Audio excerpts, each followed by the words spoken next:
Hai salam, hai semua, bersama pakar berkongsi ilmu kita. Kesehatan, kehidupan, inspirasi bersama. Hai salam, kita dengar dan fahami bersama. Hai salam.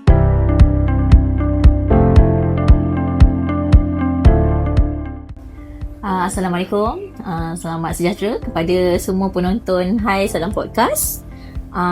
Saya Dr. Norella binti Jalal Sayuti, Doktor Kesihatan Pekerjaan di Salam Senawang Specialist Hospital. Bulan Julai adalah bulan awareness berkenaan hepatitis lah. So bersempena dengan World Hepatitis Day, kita hari ini akan membincangkan penyakit yang kita mungkin ramai yang pernah dengar, tapi mungkin tak tahu banyak ataupun tak tahu lebih lah tentang penyakit hepatitis ni. So bersama kita pada hari ini adalah pakar perubatan dalaman Salam Senawang Specialist Hospital, iaitu Dr. Zulkarnain, yang akan berkongsi berkenaan penyakit hepatitis lah pada hari ini. So selamat datang Doktor ke Hai Salam Podcast. Salam Podcast. Assalamualaikum dan salam sejahtera. Okay, baik. Alright, so Doktor, kita terus kepada topik perbincangan pada hari ini lah. Hai salam.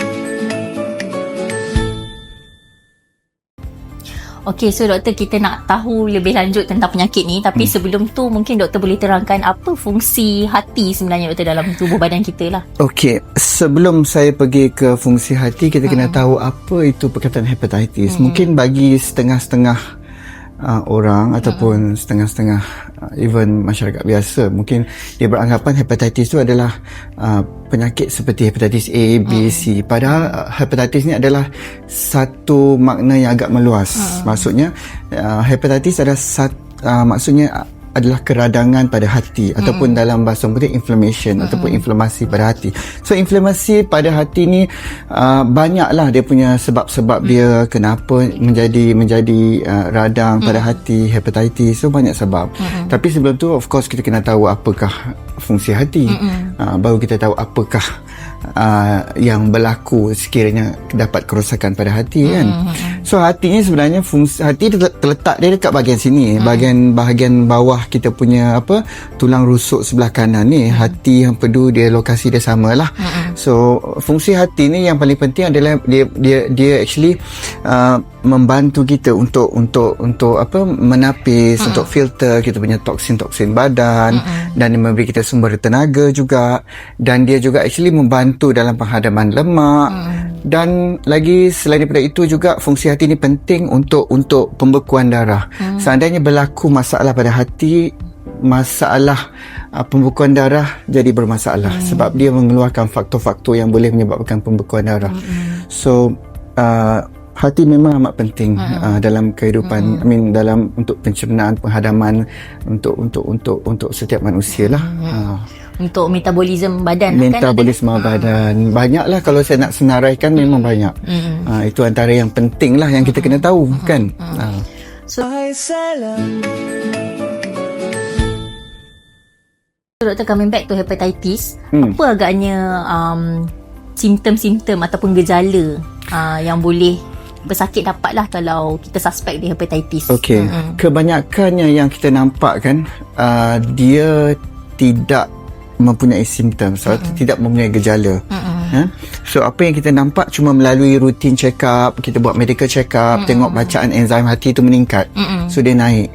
So bila bacaan hati tu naik, then baru kita cuba find out lah kenapa bacaan tu naik. Sebab banyak-banyak sebab yang boleh mengganggu ataupun menyebabkan bacaan enzim hati tu naik. So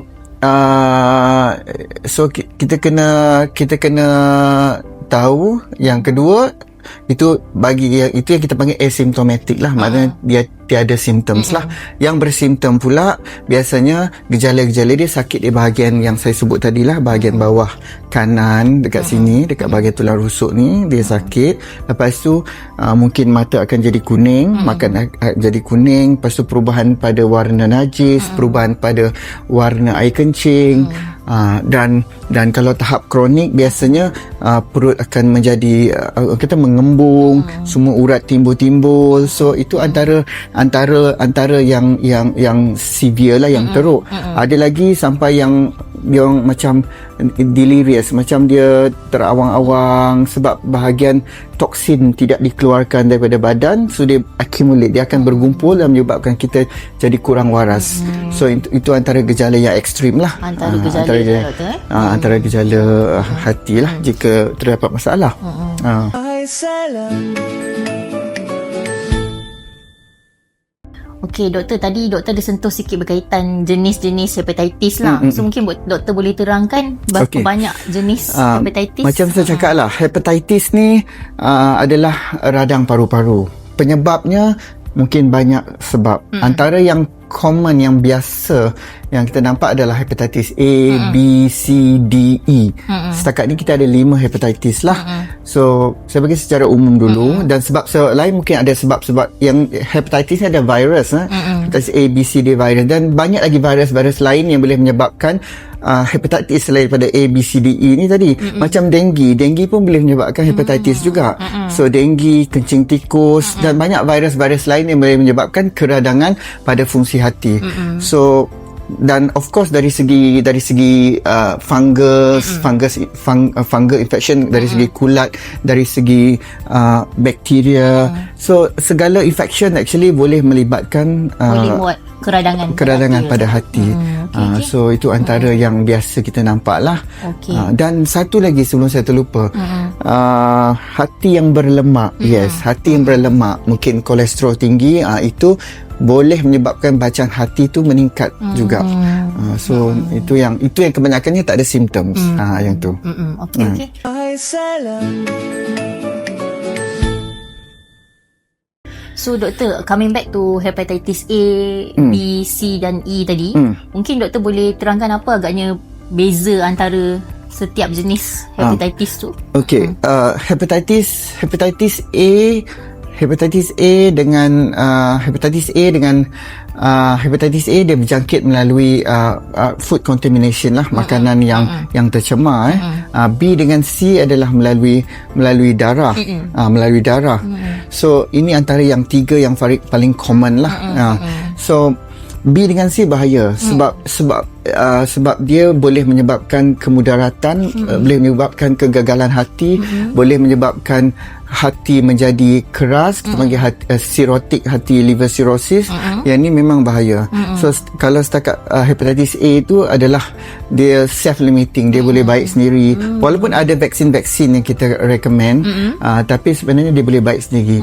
B ada vaksin dia juga, B ada vaksin dia juga. So kebanyakannya it depends dengan apa yang kita rawat, dan bergantung pada apa jenis virus tersebut. So daripada situ kita boleh ambil action lah. Hai salam. So doktor, agaknya siapa golongan yang berisiko doktor untuk dapat penyakit hepatitis ni? Okey. Kalau kita bercakap mengenai dia bergantung kepada kita punya apa penyebab hepatitis tersebut lah. Kalau kita cakap pasal pesakit A, mereka yang kerja dari berkaitan dengan F&B, pemakanan, semua tu. Kalau B dengan C tu lebih kepada orang kata pemindahan darah, lebih kepada mereka yang sharing needles, jarum untuk pesakit drug addicts kan. Dan untuk pekerja-pekerja seperti kita, doktor, nurse, semua yang health care, mereka pun perlu terdedah kepada risiko tersebut sebab mereka terdedah dengan pelbagai penyakit kan. Mungkin jarum tu terkena pada mereka yang patient memang dah ada sakit penyakit tu, so kena. So benda-benda tu adalah risiko-risiko yang golongan tersebut mempunyai risiko lah untuk mendapat hepatitis. So mungkin kepada golongan ni doktor, screening is very important jugalah kan. Betul. Sebab kita kena tahu kita punya baseline, kita kena tahu kita punya apa orang kata tahap kesihatan kita. Sebab benda-benda macam ni kita orang kata sebaiknya kita mengambil vaksin lah. Betul. untuk especially hepatitis B dengan C ni kita kena ambil vaksin lah.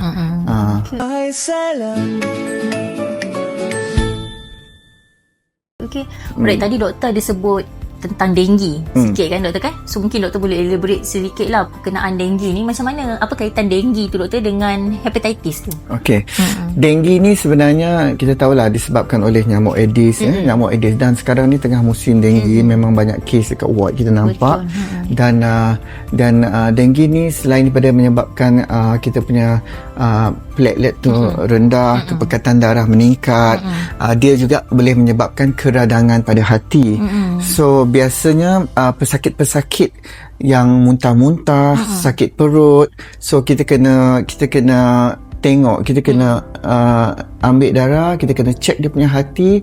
Kebanyakannya enzim dia akan naik, tapi biasanya InsyaAllah dengan masuk drip, dengan ubat-ubat yang kita masuk, minum air banyak, InsyaAllah dia punya paras keradangan itu akan berkurangan lah. So kita akan monitor setiap hari, kita ambil darah. Selain pada monitor platelet, selain pada monitor kepekatan darah, kita kena monitor juga dia punya liver enzymes lah, bacaan hati dia. Untuk pesakit denggi ni kan doktor, especially yang masuk ward lah kan, apa agaknya simptom-simptom yang boleh point kepada mungkin dia ada keradangan hati tu doktor? Itulah tadi macam saya cakap tadi, kebanyakannya mereka yang masuk ataupun yang mempunyai keradangan pada hati, biasanya mereka ni akan mengalami sakit perut di bahagian kanan ataupun di bahagian tengah-tengah ulu hati, dan kadang-kala mereka ni muntah-muntah, cerit-berit, perut dia rasa kembung-kembung, dan kalau ke tahap serius mungkin ada yang mengalami kekuningan di bahagian mata sebab bacaan hati terlalu tinggi. So itu antara simptom dia lah. Tapi kebanyakannya tidak bersimptom lah juga, sebab tapi kita akan screen juga untuk liver enzyme. Kita tengok dah start macam nak naik bacaan hati tu, dan kita kena berhati-hatilah. Macam tu. Hai salam. Adakah semua pesakit denggi ni doktor akan dapat radang hati ke? Tidak kesemuanya. Ia bergantung pada tahap badan seseorang ataupun tahap virus tu sendiri, macam mana agresif dia, macam mana dia punya orang kata keaktifan dalam badan lah. So bergantung kepada hari dia juga, hari dia dapat denggi tu, itu memainkan peranan semua. So for those yang ada radang hati doktor, yang denggi with transaminitis dan sebagainya ni, agaknya apa rawatannya doktor dalam ward? Okey, yang pertama kita kena pastilah memang ada radang hati melalui bacaan enzim tadi, dan once kita dapat confirmation bahawa ada hati terlibat dalam kes, so drip tu kena adalah, air kena minum banyak, drip kena banyak. Kita cuba elakkan paracetamol lah. Kalau boleh, kalau demam tu tak ada, kita cuba elakkan paracetamol. So paracetamol akan menambahkan bacaan hati, kerosakan bacaan hati itulah. So dia akan menyebabkan bacaan tersebut naik lah. So itu antara benda yang kita nampak lah. Dan of course kalau bacaan tu tinggi, kita kena check dia punya faktor pembekuan dalam darah lah. Sebab bila hati bermasalah, faktor pembekuan tu akan menyebabkan affected, dan darah akan cepat menjadi cair lah. Okey. So mungkin daripada apa yang doktor cakap ni, kepada pesakit denggi yang kita allow to go home kan, monitor sendiri tu, benda ni adalah red flag lah doktor kan. Kalau ada sakit perut, muntah-muntah, perut dah rasa kembung, so cepat-cepat ke hospital lah, takut kalau ada radang hati. Betul. Alright. Hai salam. Alright doktor, so kita pergi ke topik yang seterusnya berkaitan dengan autoimmune hepatitis doktor. Mungkin doktor boleh terangkan apa itu autoimmune hepatitis? Autoimmune ni sejenis penyakit yang melibatkan antibody lah. So mungkin kita bercakap pasal antibody, benda yang baik-baik lah, sebab kita cakap ada antibody, so it's good lah. But apparently dalam penyakit yang autoimmune ni, antibody dia adalah satu antibody yang tak berapa elok lah. Sebab dia akan menyerangkan sel-sel badan, termasuklah hati. Bukan saja hati lah sebenarnya, dia boleh menyerang sendi, dia boleh menyerang selaput otak, dia boleh menyerang buah pinggang. So banyaklah organ-organ yang akan terlibat, termasuklah hati. Biasanya kalau untuk autoimmune hepatitis ni, kita kena buat beberapa test lah untuk mengenal pasti sama ada benda ni memang autoimmune. Kita ada test untuk autoimmune lah. Kita akan check macam ANA, double stranded DNA. So banyaklah test yang kita kena check lah. Dan biasanya autoimmune hepatitis ni berlaku di kalangan mereka yang mempunyai penyakit autoimmune lah, seperti penyakit SLE, penyakit lupus, penyakit rheumatoid. Semua ni yang penyakit autoimmune ni memang senang menyebabkan keradangan pada fungsi hati lah. Dan salah satu cara kita tengok selain dari ujian darah, mungkin kita kena buat ultrasound, kita kena tengok dia punya struktur hati tu macam mana. So kita tengok dari semua angle lah, semua sudut. Hai salam. So dia punya gejala dia doktor mostly samalah seperti hepatitis biasa. Betul. Sebenarnya ya, apa-apa yang hepatitis biasanya gejala dia sama. Sakit dekat situ, sakit dekat ulu hati, mungkin kalau tahap teruk dia kuning, mungkin perubahan pada color kencing, color jadi pucat, najis kencingnya jadi pekat. So itu antara simptom-simptom untuk autoimmune hepatitis lah. Dan untuk autoimmune hepatitis ni dia agak ada special treatment dia lah. Sebab dia bukan saja macam dengue, kita masuk air dia elok. Yang ni sebab kita kena treat dia punya underlying cause, kita kena treat dia punya punca autoimmune tu. Kalau macam SLE, kita kena treat SLE tersebut dengan ubat-ubat untuk SLE lah. So dengan cara tersebut secara tidak langsung bacaan hati tu akan bertambah baik lah. Hai salam. Doktor, penyakit autoimmune hepatitis ni boleh sembuh lah doktor Boleh sembuh, boleh sembuh, tapi kalau kita tahu apa puncanya lah. Tapi dia senang berulang. Kalau you dalam keadaan demam, dalam keadaan stres, biasanya penyakit autoimmune ni senang berulang. So kena sentiasa dipantau dan kena ada follow up yang berterusan lah. Okay, alright. Hai salam. Okey, tadi di awal tadi doktor ada sentuh berkenaan hati berlemak doktor. So mungkin doktor boleh explain dengan lebih lanjut. Okey, hati berlemak ni boleh dikatakan asymptomatic lah. Dia tidak ada symptoms hati berlemak ni. Kebanyakan yang masuk ada sebab-sebab benda lain dan kita find out hati dia berlemak. Contohnya dia sakit perut. Tapi bila kita buat ultrasound tengok hati berlemak. Yang sakit perut tu sebenarnya bukan disebabkan oleh hati berlemak. Dia mungkin disebabkan gastrik, disebabkan oleh masalah empedu. Sebab hati berlemak tu sendiri dia tak akan menyebabkan sakit perut. So itu secara coincidence, secara kebetulan saja kita nampak hati tu berlemak. So biasanya hati berlemak ni kita tahulah lemak berkaitan dengan kolesterol, berkaitan dengan triglyceride, berkaitan dengan LDL. So the next question is kita kena check kita punya kolesterol level. Kalau dah find out ada hati berlemak, kita check kolesterol level. Vice versa, kalau you ada kolesterol tinggi, you kena check you punya hati juga. So selalunya dia datang dua-dua lah sekali. So biasanya untuk hati berlemak ni kebanyakannya dia tidak memudaratkan lah. Dia tidak menyebabkan hati tu menjadi kegagalan hati atau hati tu ataupun hati tu mengecut, kita panggil sirosis hati. So benda-benda tu dia hati berlemak tu sekadar hati berlemak, tapi memang kena pantau jugalah. Sebab takut enzim dia makin naik. So salah satu cara kita kena mengurangkan lemak di hati adalah melalui mengurangkan kolesterol lah. So bila bercakap mengenai kolesterol pula, kita kena jaga pemakanan, exercise dan sebagainya lah. Dan kita boleh pantau setiap 3 bulan, kita boleh check kita punya hati, kita boleh check kita punya bacaan hati. Biasanya hati berlemak ni kita find out melalui ultrasound lah. Kita nampak melalui ultrasound lah, scan kita nampak hati berlemak kan. Dan kalau macam selain daripada ubat kolesterol, kita boleh galakkan makan tonik hati, macam Legalon, macam benda-benda yang boleh improve hati punya function lah. Tapi bukan ubat-ubat tradisional ya, sebab ubat-ubat tradisional sebenarnya bukan membantu, menambahkan kerosakan hati ada. So herba itu menambahkan kerosakan hati ada. Hai salam. Okey doktor, so mungkin golongan yalah, kalau kita perasan masyarakat Malaysia lah nowadays kan agak health conscious sikit. Kita dah nampak ramai orang yang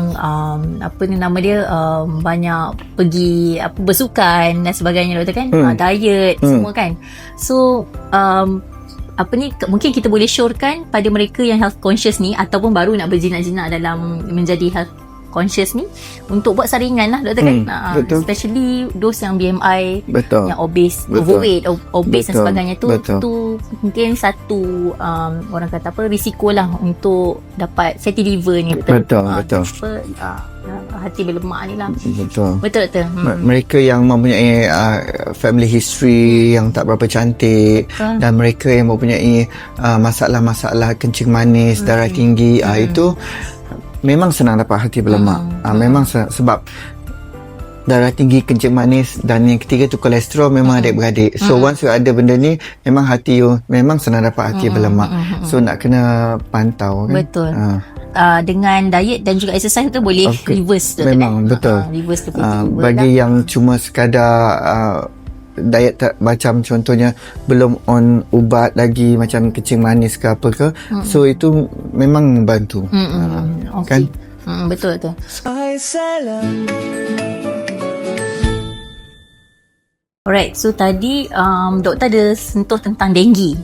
Selain denggi, doktor ada tak penyakit-penyakit lain yang mungkin boleh menyebabkan hepatitis juga?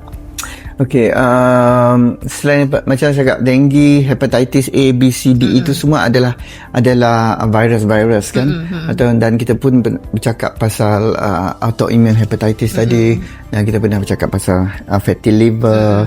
So dan jangkitan-jangkitan macam bakteria ataupun fungal infections, ini pun boleh menyebabkan berlakunya hepatitis juga. Dan of course yang bukan infektif punya cause macam alkoholik, alkoholik ni pun boleh menyebabkan hepatitis. Alkoholik ni yang banyak minum alkohol kan, mereka minum alkohol boleh menyebabkan keradangan pada hati ataupun hepatitis tadi, dan selain daripada itu boleh menyebabkan kegagalan hati sekali. So ini yang paling bahayalah, sebab bila berlaku berlebihan minum alkohol, so dia akan efek punya hati, dan lambat laun dia akan menyebabkan hati tu menjadi mengecut dan ataupun menyebabkan kegagalan hati, dan seterusnya akan menyebabkan simptom-simptom lain, macam perut membengkak, macam tu saya cakap, urat semua timbul, kaki bengkak, semua bengkak. So itu antara penyebab yang utama jugalah. Kita panggil alcoholic liver disease lah kan, cirrhosis. Hai salam. Kalau macam alcoholic liver disease ni, doktor, sampai tahap mana agaknya yang patient masih boleh diselamatkan lah, maksudnya sebelum dia jadi cirrhosis kan? Itulah pemantauan awal tu penting lah untuk peringkat awal, sebab apa-apa pun penyakit peringkat awal ataupun kita kena pasti di stage yang pertama tu, insyaAllah dia boleh membantu lah. So because dia boleh menjadi agresif kalau kita lambat kena pasti dia punya masalah. So peringkat awal tu melalui ultrasound, melalui skop, melalui ujian darah dan sebagainya, itu memang kena buat. Sekali kita dah suspect ataupun kita rasa orang ni ada masalah macam tu, kita terus buat screening. Sekurang-kurangnya kita ada baseline, kita tahu. So the next step, nanti kita tahu apa terjadi, maknanya benda tu worsen, kita tahu sebab kita dah ada kita punya baseline. So peringkat awal tu memang penting. Okay, alright. Hai salam. Okay, doktor, bercakap tentang kembali pada denggi tadi, doktor. Selain daripada denggi tu, mungkin kalau penyakit yang kita biasa dengar lah yang berkaitan dengan kegagalan fungsi hati sebagainya ni, satu lagi penyakit, doktor, kencing tikus, doktor. So mungkin doktor boleh elaborate kaitan kencing tikus tu dengan hepatitis. Kencing tikus tu disebabkan oleh sejenis kuman lah, kita panggil leptospirosis lah, leptospira. So kuman ni memang transmit melalui kencing tikus lah. Dia ditransmisi, dipindahkan melalui kencing tikus. So biasanya gejala-gejala kencing tikus ni serupa, lebih kurang macam denggi. Dia ada demam berpanjangan, lepas tu dia ada sakit-sakit sendi, sakit perut, muntah, lebih kurang sama dia punya simptom. Cuma lagi nak beza kita tengok dari segi location dia kena lah. Kalau jenis yang location memang kawasan denggi, most likely denggi lah. Dan of course dengan blood test kita support kita boleh check dengue serology semualah. Dan untuk leptospirosis ni biasanya dia ada sejarah pergi ke hutan, sejarah mandi-manda di sungai, di pantai, pergi jungle trekking, pergi memancing. So biasa dia akan bagi sejarah tu dalam sebelum dia demam. Dan of course dia punya confirmation kita kena check melalui darah jugalah. Kita ambil dia punya serology, kita ambil dia punya ujian darah, tengok positif ke tak positif lah. Dan jika melibatkan hati, memang simptom-simptom tu adalah simptom perut kembung, simptom muntah, simptom mata kuning, itu kita suspek dia melibatkan hati. Dan biasa kita akan buat ultrasound, kita buat cek darah lah untuk fungsi hati. Hai salam.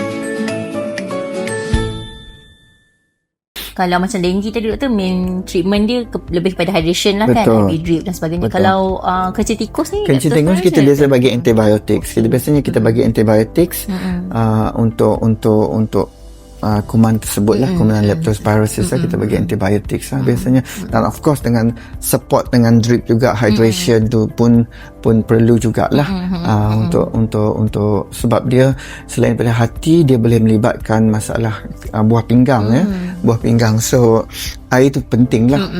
Macam tu. Hai salam.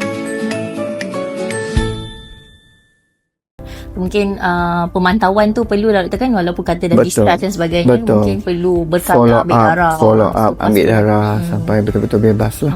Alright, so I think doktor kita kita nak concludekan kita punya podcast pada hari ni lah yang berkaitan hepatitis ni. So nak tanya doktor lah kan, apa agaknya doktor punya saranan lah pada orang ramai di luar sana lah berkaitan dengan penyakit hepatitis ni. Okay, hepatitis ni macam saya cakap lah, radang paru-paru. So kita hati. tak boleh radang paru-paru, radang hati. Kita tak boleh ambil remeh mengenai radang hati sebab dia boleh berlaku complication daripada sikit boleh menjadi kegagalan hati, boleh menjadi kerosakan hati, boleh hati menjadi kecut, dan bila benda ni terjadi, of course bahan-bahan toksin dalam badan tak boleh dikeluarkan, so akan terkumpul dan kita akan mendapat masalah-masalah, masalah akan muntah, akan pening dan sebagainya. So untuk mengenal pasti masalah hati ni sebenarnya senang je caranya. Kita ambil darah, kita tengok darah, dan of course kita kena buat ultrasound. Sebab benda-benda ni selalunya ada dalam package kita buat untuk berkala lah. Package, tengok package apa yang kita buat. Tapi most of the package memang ada ultrasound, memang ada test untuk liver function test lah. So maknanya untuk kita, untuk yang asymptomatic, yang tak ada symptoms, biasanya kita akan buat benda-benda macam ni lah setiap 6 bulan, setahun kita check kan. Sebab kalau fatty liver tadi memang kita tak tahulah, tak ada symptoms. Yang bersymptoms tu mungkin dia datang cepat lah, cuma yang tak bersymptoms tu kita kena sentiasa buat check up, regular check up lah, nak tengok kita punya tahap kesihatan kan. Mungkin for those yang berisiko tadi, macam kita cakap tadi kan, so do come and betul, do your screening lah screening kan. mereka yang berisiko, macam pekerja-pekerja perubatan yang berisiko, lepas tu mereka yang tak pernah ambil vaksin hepatitis ke masa kecil, semua kena ambil. Untuk mereka yang sex workers, untuk sex workers tu dia kena memang kena ambil jugalah kan. Benda-benda tu untuk precautions kan, untuk jaga, kita tak tahu status kita macam mana. Betul. Alright, terima kasih banyak Dr. Zul atas sama. perkongsian berkaitan penyakit hepatitis ni sempena World Hepatitis Day. So semoga podcast kita pada hari ni memberi banyak, orang kata, kesedaran lah kepada kita semua berkaitan penyakit ni, dan juga mungkin beri kita pengetahuan jugalah berkaitan penyakit hepatitis ni.